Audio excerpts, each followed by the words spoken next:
Al ver a su esposo cocinando, Esperanza notó que estaba echando un polvo en su plato y decidió intercambiarlos. Pero antes de continuar, cuéntanos en los comentarios desde qué ciudad nos estás viendo. Que disfrutes esta historia. Esperanza se quedó paralizada en el umbral de la cocina, aferrándose al marco de la puerta con tanta fuerza que sus uñas dejaron marcas en la pintura descascarada. Fabricio, su esposo, estaba frente a la estufa, removiendo algo en una olla. El aire estaba impregnado con el aroma de salsa de tomate con ajo, pero a ella no le provocaba nada. Algo no estaba bien. Sus movimientos eran bruscos, demasiado concentrados, revelando una tensión que ella nunca antes había notado. Y entonces lo vio, un gesto rápido, casi imperceptible, echando algo de un sobrecito en el plato. En su plato. El corazón de Esperanza comenzó a latir con fuerza, retumbando en sus sienes. No gritó. No lo enfrentó. En vez de eso, retrocedió silenciosamente hacia la sombra del pasillo, conteniendo la respiración. Fabricio no notó su presencia. Se giró hacia el fregadero, se enjuagó los dedos del polvo, y luego colocó los platos sobre la mesa, uno para ella, otro para él. Esperanza entendió que tenía que actuar rápido. «Esperanza, la cena está lista», gritó él sin voltear. Su voz sonaba serena, pero ella ya conocía ese tono falso después de tantos años de matrimonio. «Ya voy», respondió, tratando de ocultar el temblor en su voz. Entró a la cocina, se dibujó una sonrisa en el rostro y se sentó a la mesa. Fabricio la miraba, esperando que comenzara a comer. Ella tomó el tenedor, lo giró entre los dedos, y luego, como por accidente, empujó su plato hacia él y acercó el de él hacia ella. «Ay, perdón», dijo con una risa suave. «Cambiemos». «Me da igual». Su rostro se alteró por un instante. En sus ojos brilló una chispa de alarma, pero rápidamente se recompuso. «Está bien», murmuró, y empezó a comer. Esperanza lo observaba.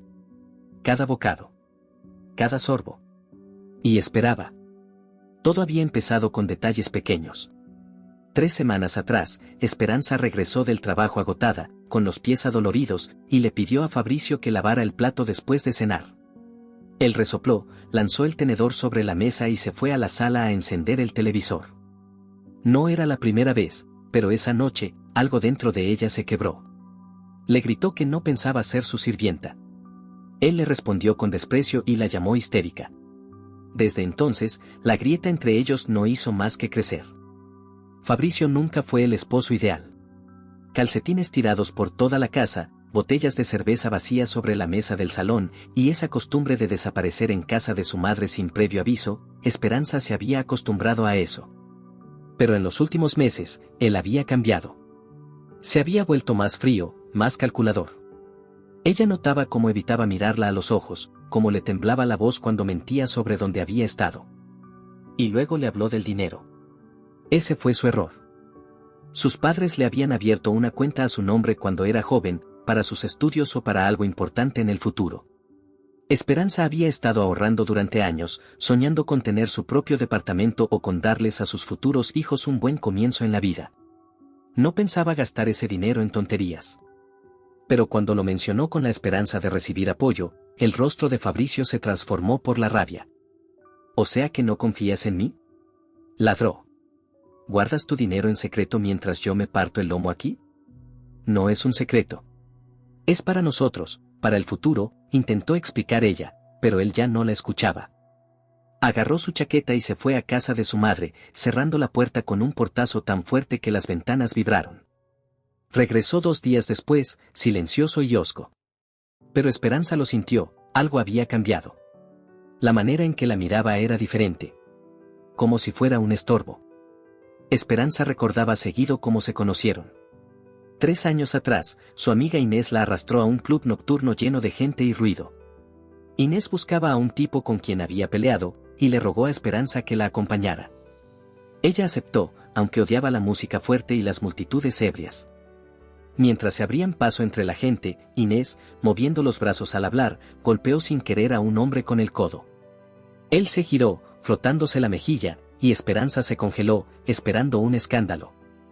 Pero él se rió. Fuerte y de forma genuina. Se llamaba Fabricio. Alto, de cabello oscuro y con un poco de barba, tenía esa forma de caer bien de inmediato.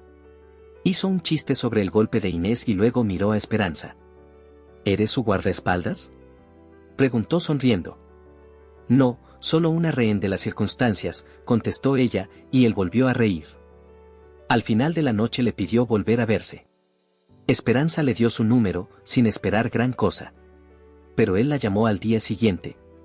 Los primeros meses fueron como de película. Fabricio la llevaba a cafés, le regalaba flores, le contaba historias sobre su trabajo en el taller mecánico. Esperanza veía en él a alguien que quería algo más que simplemente dejar pasar la vida. Se mudaron juntos a los 6 meses, y al año, él le propuso matrimonio. Nada de anillos con diamantes, solo una cena en casa y un susurro tranquilo: ¿te quieres casar conmigo? Ella dijo que sí, porque creía que podían construir algo real.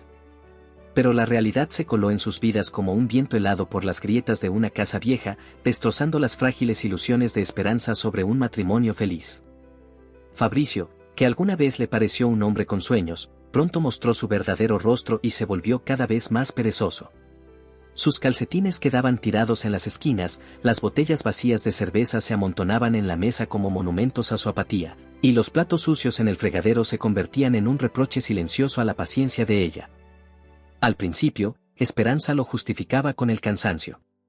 Él llegaba del taller con las manos negras de grasa y la mirada pesada, quejándose de un salario miserable que apenas alcanzaba para la gasolina del Renault viejo y oxidado. Ella aguantaba, convenciéndose de que era algo temporal, que pronto él recuperaría fuerzas y se encarrilaría. Pero los días pasaban, y su flojera se volvía cada vez más asfixiante, como el polvo acumulado en su pequeño departamento. Y luego comenzaron las desapariciones. Podía irse a casa de su madre por todo un fin de semana, sin dejar ni una nota. Dejándola sola con el zumbido del televisor y una cama fría.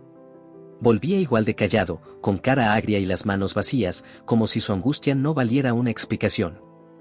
Esperanza intentaba acercarse.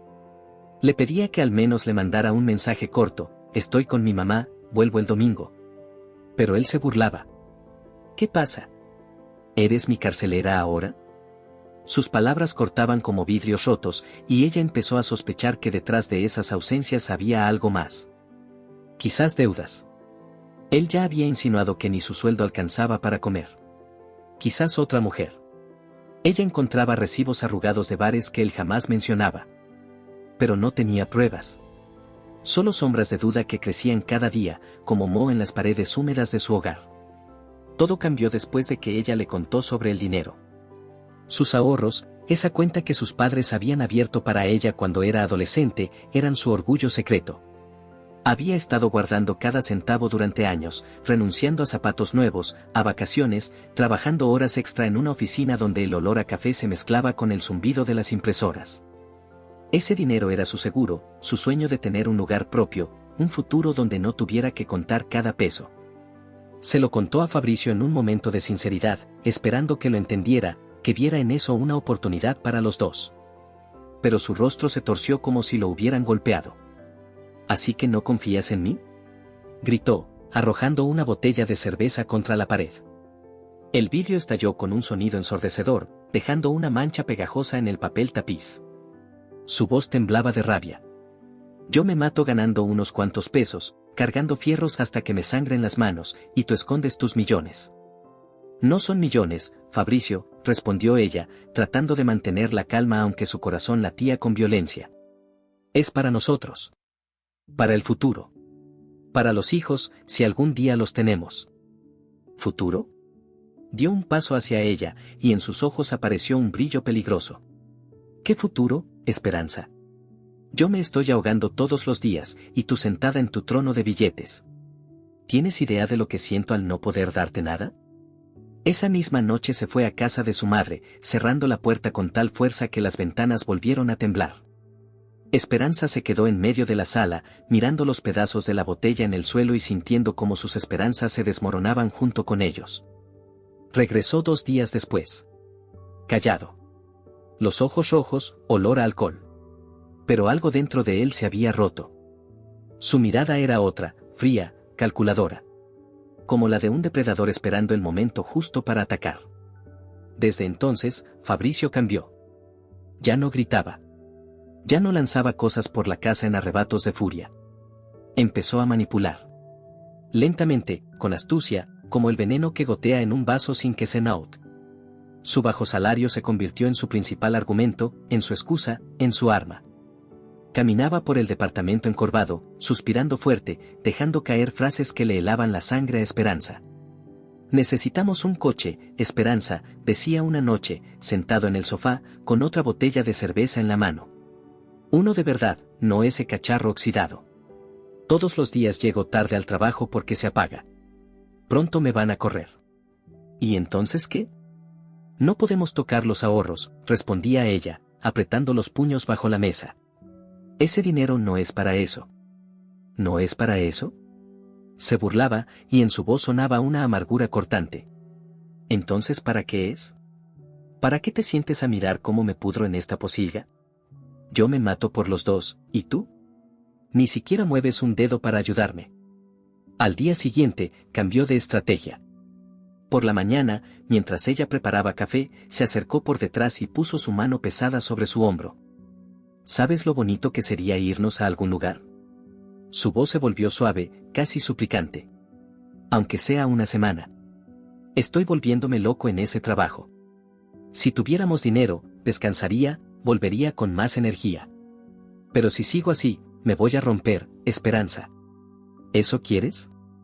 Ella se apartó, sintiendo cómo sus palabras se le clavaban como agujas. Esperanza entendía perfectamente a qué estaba jugando. Quería sus ahorros. No para los dos. Para él. Ese dinero era su escudo. Su oportunidad de ser libre. Y no pensaba cederlo por los caprichos de él. Pero cada negativa suya encendía una nueva chispa de odio en los ojos de Fabricio. Se enojaba. Ya no abiertamente como antes, sino en silencio, con veneno. Como una serpiente que sisea bajo las piedras. Dejó de hablarle. Respondía con gruñidos. La ignoraba cuando ella le preguntaba dónde había estado o por qué llegaba tan tarde. Se iba a dormir al sofá, dejándola sola en la cama, entre el frío de las sábanas y un silencio que le pesaba como plomo. Era su forma de boicot. Su guerra sin palabras. Su manera de quebrarla por dentro. Esperanza sentía como algo hervía dentro de ella. La rabia y el miedo peleaban por tomar el control de su mente. Apretaba los dientes, aguantando. Pero la tensión crecía.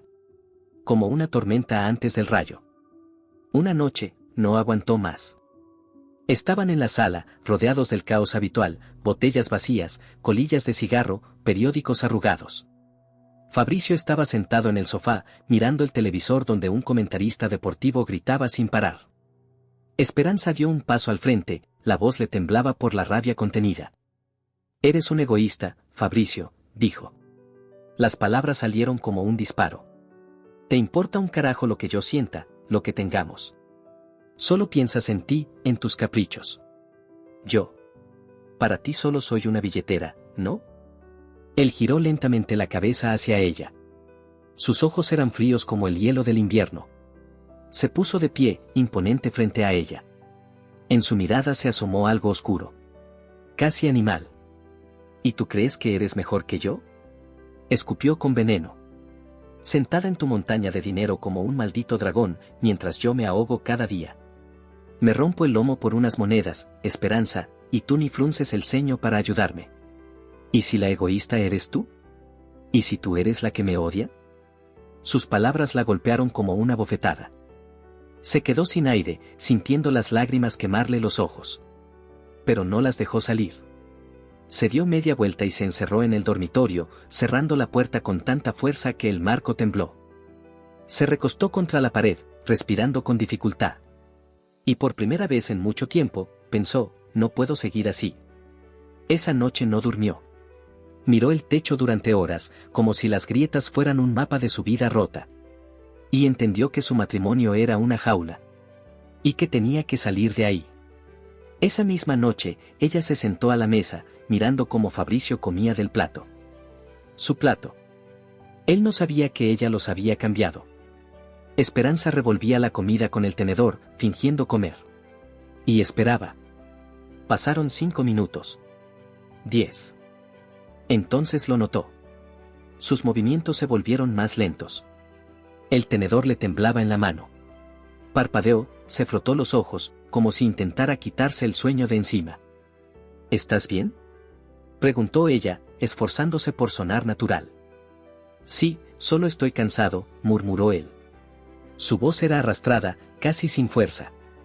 Las palabras se le pegaban en la lengua. Dejó el tenedor a un lado y apoyó los codos sobre la mesa, cubriéndose el rostro con las manos. Y luego su cabeza empezó a caer lentamente. Esperanza se levantó, sin apartar la vista de él. No estaba fingiendo. Lo que él había puesto en su comida, ahora estaba actuando en su propio cuerpo. Ella agarró el teléfono y marcó al 112. «Vengan rápido», le dijo a la operadora, haciendo un esfuerzo por no gritar. «Mi esposo le echó algo a la comida y ahora está mal». Mientras esperaba, lo observaba. Estaba desplomado sobre la mesa, respirando con dificultad. Esperanza no sentía lástima. Solo miedo. Y una rabia helada. ¿Qué pensaba hacerle? ¿Envenenarla? ¿Drogarla? ¿Por qué? La policía y la ambulancia llegaron en 15 minutos. Se lo llevaron de inmediato y le dijeron a Esperanza que no tocara nada en la casa. Más tarde, la pericia confirmó que el plato contenía un somnífero potente, en una dosis tan alta que ella podría haber dormido más de un día, o no haber despertado jamás, si hubiera tenido una alergia o un problema cardíaco. Le preguntaron si quería presentar una denuncia. Dijo que sí. Al día siguiente, después de esa noche que lo cambió todo, Esperanza estaba de pie junto a la puerta de su casa, sosteniendo un nuevo juego de cerraduras entre las manos. Los dedos le temblaban mientras el cerrajero quitaba el mecanismo viejo. Ese mismo que había dejado entrar a Fabricio una y otra vez, con sus mentiras, sus amenazas, sus ausencias. No había dormido. Tenía los ojos rojos de tanto llorar y del insomnio. Pero dentro del pecho le ardía una determinación fría, firme. Cuando escuchó el clic de la nueva cerradura cerrándose, como dejando su pasado afuera, exhaló. Por primera vez en meses, respiró sin miedo. A Fabricio lo dejaron libre con medidas de restricción. Esa misma noche apareció en la puerta. Tambaleándose, con olor a alcohol y un brillo enloquecido en la mirada. Golpeaba la puerta con los puños, dejando manchas sucias en la pintura descascarada, y gritaba más fuerte que la lluvia que caía del otro lado del vidrio. «Abre, Esperanza. Esta es mi casa. No puedes echarme, ¿me oyes?». Su voz se rompía en un gruñido, lleno de furia y desesperación. «Yo lo hice todo por ti, y tú me traicionaste». Esperanza estaba al otro lado de la puerta, apoyada contra la pared, escuchando cómo sus gritos se mezclaban con el aullido del viento. El corazón le latía con fuerza, pero no se movió. Marcó nuevamente al 112, susurrando al auricular que vinieran rápido. Cuando las sirenas rompieron la oscuridad de la noche, Fabricio guardó silencio. Y luego sus pasos se apagaron en la lluvia. Fue la última vez que Esperanza vio su sombra detrás de la puerta. Desapareció.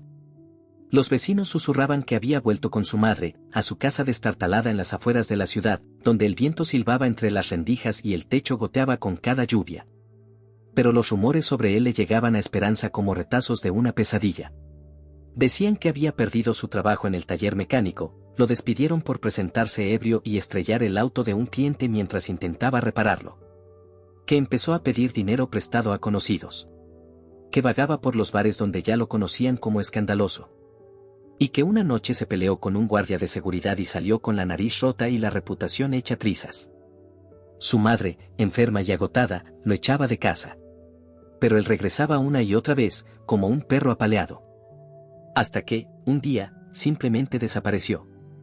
Alguien dijo haberlo visto cerca de la terminal de autobuses, con una chaqueta rota, una botella de licor barato en la mano y murmurando maldiciones al vacío. Fabricio, aquel hombre que antes estaba lleno de ambiciones y rabia, había tocado fondo. Un lugar donde sus mentiras y manipulaciones ya no podían atrapar a nadie. Pero Esperanza se había liberado. Usó el dinero de aquella cuenta, su preciado escudo, para comprar un pequeño departamento en una calle tranquila. Era un rincón modesto. Una sola habitación con papel tapiz descolorido, una cocina con linóleo desgastado. Pero era suyo. Lo puso a nombre de su madre, para que ni siquiera por la vía legal Fabricio pudiera alcanzarla. Mudarse fue su salvación. Sacó las cajas bajo la lluvia, sintiendo como el agua lavaba los años de asfixia. Por primera vez en mucho tiempo, respiró profundamente, de pie junto a la ventana de su nuevo hogar, donde el sonido de las hojas mojadas había reemplazado los gritos de su esposo. Pasaron 3 años. La vida de Esperanza floreció, como una flor que se abre paso entre el asfalto. Conoció a Urbano, un hombre de voz suave y manos cálidas. Uno que no dejaba platos sucios en el fregadero. Que no desaparecía sin avisar. Trabajaba como ingeniero y ganaba lo suficiente como para permitirse pequeños placeres, cenar en un café, pasear por el parque. Cuando nació su hijo, Esperanza miró su carita diminuta y sintió como los últimos fragmentos del pasado se disolvían dentro de ella. Se casaron en una ceremonia simple, en el registro civil, donde el aire olía a papel viejo y flores frescas. De pie ahí, con el anillo en el dedo, recordó de pronto a Fabricio. Sus ojos fríos, vacíos. Aquella noche en la cocina, cuando estuvo a punto de destruirla. Pero ese recuerdo ya no dolía. Estaba lejano, como un eco de otra vida, ahogado por la risa de su hijo y el susurro de Urbano, «Estoy contigo». Y en algún lugar, decían, Fabricio seguía vagando por calles frías y oscuras. Encogido. El rostro surcado por arrugas y desesperanza. Sus manos, que alguna vez fueron fuertes, ahora temblaban alrededor de otra botella. Y su voz, que un día estuvo llena de amenazas, se había convertido en un murmullo sin sentido. Se volvió un fantasma de sí mismo. Un hombre devorado por su propia rabia y codicia, reducido a una sombra que se hundía en la mugre y el olvido. Esperanza no sabía si aún seguía vivo. Y no quería saberlo. Su mundo ahora estaba lleno de luz.